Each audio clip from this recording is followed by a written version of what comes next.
చెల్లి గవ్వ ఖర్చు పెట్టిన వాళ్ళు ఎవరైనా వస్తామంటే వాళ్ళు విమర్శించే అర్హత ఉందండి? అది నీతిమాలిన చర్య కదా. ఒక్క పైసా మీరు ఖర్చు పెట్టిన దోచుకోవడం తప్ప ఖర్చు పెట్టడం లేదు. రాష్ట్ర ఆదాయాన్ని రాష్ట్ర వనరుల్ని కొల్లగొట్టే మీరు ఎవడో వచ్చి స్వచ్ఛందంగా పనిచేస్తా అంటే వాడిని విమర్శించడం ఏంటండి? బుద్ధుందా మీకు? ఇది కూడా రాజకీయం అండి. ఇలాంటి రాజకీయాలు చేసే వాళ్ళతో మనం రాజకీయం చేయాలంటున్నా. మిమ్మల్ని అడుగుతున్నా. ఈరోజు నేను ఏం చెప్పాను? P3 public private partnership.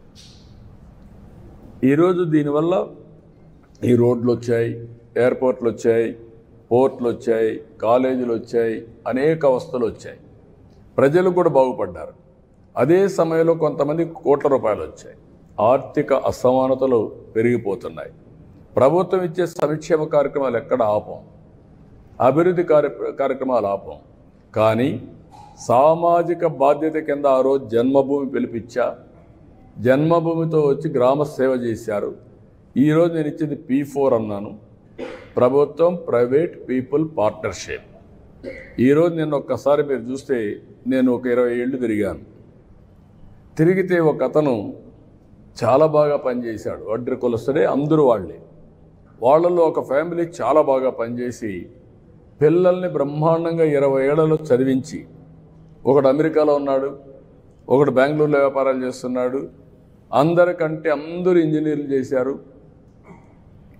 First ఒక కొడుకును మాత్రం చదివించలేక తోడుగా పెట్టుకొని కడవ అందరినీ తయారు చేశాడు.